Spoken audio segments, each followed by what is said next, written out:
Qarun, Fir'aun dan Haman, padahal sudah datang kepada mereka itu Nabi Musa dengan membawa ajaran yang sangat jelas dari Allah Subhanahu wa taala. Fastakbaru, namun mereka merasa sombong, merasa lebih hebat fil ardi, di muka bumi ini. Wa ma kanu sabiqin. Begitupun kata Allah, mereka tidak bisa melarikan diri dari siksa Allah Subhanahu wa taala.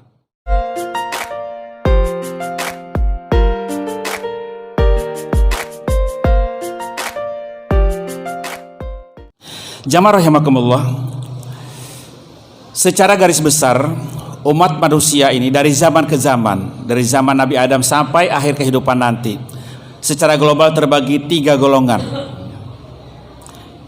sebagaimana yang digambarkan dalam surah Al-Fatihah.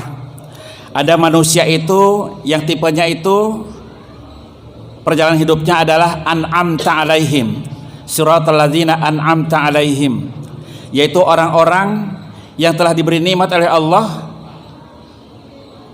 dengan mendapat ridha Allah Subhanahu wa taala. Siapa itu? Para nabi, para rasul, wasyuhada, wassolihin, para sahabat, orang-orang yang berpegang teguh dengan ajaran Islam. Itulah orang-orang yang disebut dengan an'amta alaihim. Yang kedua adalah manusia yang digolongkan oleh Allah sebagai orang yang maghdubi alaihim. Maghdub berasal dari kata ghadaba. Ghadaba artinya marah, murka, yang dimurkai oleh Allah Subhanahu wa taala. Di dalam tafsir dikatakan itulah orang-orang Yahudi. Mereka sebenarnya sudah diberikan fasilitas oleh Allah Subhanahu wa taala. Wa anni faddaltukum 'alal alamin. Kuberikan kalian kelebihan dari umat yang manapun, dari seluruh alam ini. Memang Allah berikan kepada mereka kecerdasan, otak yang jenius, tapi kecerdasannya itu membuat mereka durhaka kepada Allah Subhanahu wa taala. Bahkan mereka selalu menantang kepada para nabinya. Nabi Musa ditantang, amtir alaina hijaratan minas sama. Musa, bilang sama Tuhanmu kalau memang ada Tuhanmu. Bilang sama Tuhanmu, coba kami hujani batu. Demikian juga umat Nabi Hud menantang kepada nabinya.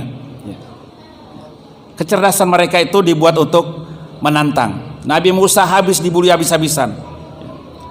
Mulai minta makanan dari langit. Banyak kali permintaannya, namun begitu pun dikabulkan doanya oleh Allah Subhanahu wa taala. Tapi ternyata fasilitas yang Allah berikan kepada mereka tidak membuat mereka takwa kepada Allah, tapi tambah menjauh dari Allah Subhanahu wa taala. Mereka disebut dengan maghdubi alaihim. Yang ketiga adalah dhalin, yaitu orang-orang yang sesat. Mereka tahu ada kebenaran, tapi mereka tidak mau mengakui.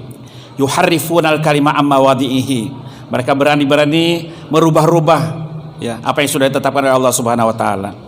Jamaah rahimakumullah, insyaallah kita adalah orang yang pertama, mudah-mudahan kita berharap orang-orang yang mendapat nikmat dari Allah Subhanahu wa taala.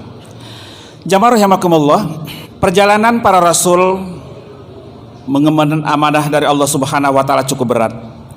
Sehingga Nabi pun betul-betul mendapat seleksi dari Allah Subhanahu wa taala. Tidak sembarangan orang bisa jadi nabi, jadi rasul.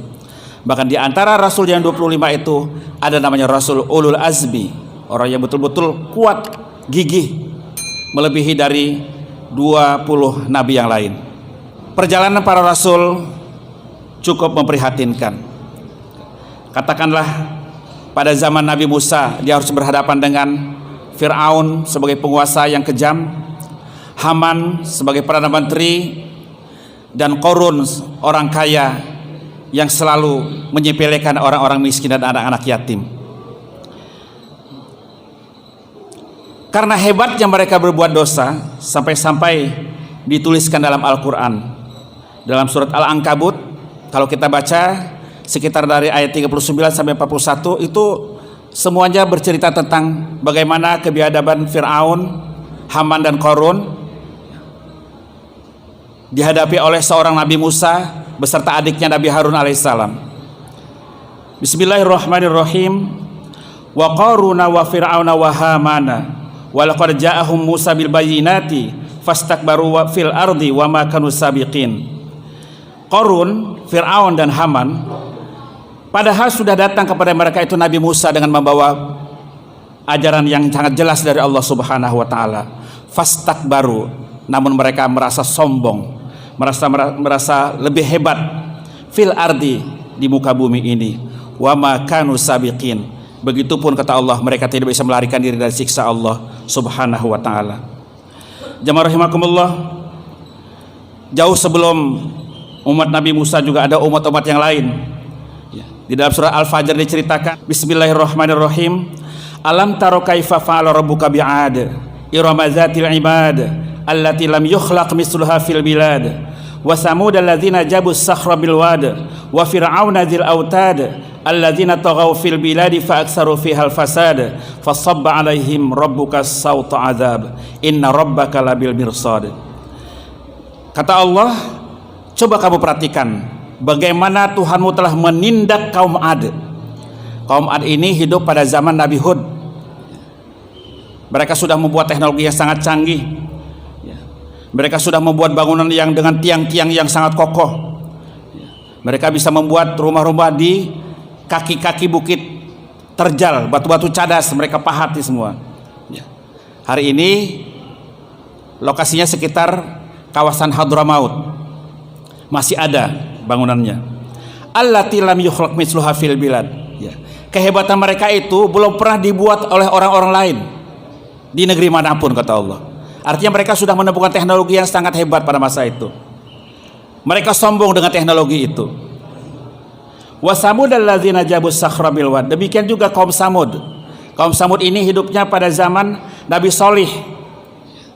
Mereka diajak menyembah Allah Subhanahu wa taala, mereka tidak mau. Apa hebatnya mereka? Mereka bisa membawa batu-batu alam, batu-batu antik dari lembah-lembah gunung yang sangat terjal, bilwadi, di lembah-lembah yang ada di sekitar negeri mereka. Mereka angkat itu batu-batu itu untuk bangunan. Arsitek mereka sungguh hebat. Yang ketiga, kata Allah, wa fir'auna dzil autad. Demikian juga Fir'aun telah memiliki tiang-tiang pasak bangunan yang sangat tinggi. Punya istana yang hebat Fir'aun itu. Hari ini pun masih ada peninggalannya. Itulah piramida. Sang hebatnya mereka, jangankan waktu hidupnya, sudah mati pun diagung-agungan terus. Piramida adalah kuburan Farao. Farao artinya Fir'aun. Alladzina taghaw fil bilad. Mereka selalu membuat semena-mena di negeri mereka. Fa aktsaru fiha fasad. Bahkan mereka banyak melakukan kerusakan. Fasabba alaihim rabbuka sawta azab. Namun mereka semua itu, kaum Ad, kaum Samud, Fir'aun dan semua kroni-kroninya, Allah siksa dengan siksa yang sangat dahsyat. Tidak ada yang tersisa. Semuanya hancur. Bukti sejarah ada. Bangkai Fir'aun hari ini masih ada di Museum Negeri Mesir sana. Ya. Untuk menunjukkan kepada kita bahwa saja dulu ada orang yang sombong. Hancur. Inna syani'aka wal abtar. Jamaah rahimakumullah. Apa sebenarnya yang mereka pertahankan? Tidak lain karena mereka merasa paling benar. Bahkan mereka merasa lebih hebat dari Allah Subhanahu wa taala. Sampai beraninya Fir'aun mengatakan, ana rabbukumul a'la. Aku adalah penguasamu yang lebih tinggi. Aku Tuhanmu. Aku bisa membunuh, aku bisa menghidupkan. Itulah sombongnya Fir'aun. Jamaah rahimakumullah, akhirnya di Al-Ankabut ayat 40 Allah tunjukkan apa akibat dari kesombongan mereka. Fakullan akhadna bidzambihi. Masing-masing mereka kami tindak, kami siksa mereka disebabkan dosa mereka. Faminhum man arsana alaihi hasiba. Sebagian mereka kami siksa dengan cara kami kirimkan kepada mereka hujan batu. Karena mereka nantang. Kaum Ad itu minta hujan batu. Sama dengan kaum Nabi Musa. Hujani kami batu kalau memang ada Tuhanmu itu. Allah turunkan, hancur mereka. Bahkan dalam riwayat dikatakan kepala mereka terputus sampai dari badannya. Saking hebatnya meteor yang turun dari langit itu. Siapa punya kerja? Allah Subhanahu wa taala. Wa minhum man akhadna sayhah. Sebagian mereka kami tindak dengan siksa dalam bentuk suara ledakan-ledakan, guntur. Siapa yang kena ini? Kaum Samud, umatnya Nabi Soleh yang membangkang. Jamaah rahimakumullah. Wa minhum man khasafna bihil ard. Sebagian mereka ada yang kami benamkan ke dasar bumi. Itulah Qarun laknatullah. Sampai-sampai hari ini ada istilah, ada harta karun, harta karun. Ya. Karena dulunya Qarun itu sak rumah-rumahnya, sak istananya itu dibenamkan Allah ke dasar bumi. karena dia adalah orang yang bakhil, tidak mau membantu orang miskin. Yang keempat kata Allah, wa minhum man aghraqna, sebagian mereka ada yang kami benamkan di dasar lautan. Siapa itu? Fir'aun dan pasukan-pasukannya. Lengkap sudah. Wa ma kana Allahu liyazlimahum, Allah sama sekali tak pernah zalim kepada mereka. Walakin kanu anfusahum yazlimun, tapi mereka lah orang yang zalim kepada diri mereka sendiri. Jamaah rahimakumullah, pantaslah Allah sengaja tuliskan sejarah ini supaya menjadi pelajaran kepada kita bahwasanya sejarah ini terkadang bisa terulang lagi. Dan hari ini bangsa kita sedang dilanda musibah. Mudah-mudahan ini bukan siksa Allah Subhanahu wa taala. Ya. Mungkin ini cobaan atau teguran kepada kita. Karena sebagian masyarakat kita yang sudah banyak lupa kepada Allah Subhanahu wa taala. Sudah melupakan bahwasanya Allah adalah segalanya. Ya. Jamaah rahimakumullah, mudah-mudahan khutbah yang sangat singkat dan terbatas ini bermanfaat bagi kita semua. Mari kita jadikan ajaran-ajaran Al-Quran ini, termasuk kisah-kisah yang terdapat di dalamnya, kita ambil tadabbur, kita pelajari baik-baik. Adakah ini pelajaran yang sangat berharga kepada kita? Tentu jawab kita sebagai orang beriman pasti ada. Mudah-mudahan kita membenarkan apa yang Allah sampaikan dalam Al-Quran ini, sehingga kita akan menyadari bahwasanya tidak ada kekuatan selain kekuatan Allah Subhanahu wa taala. La haula wala quwwata illa billahil aliyyil azim.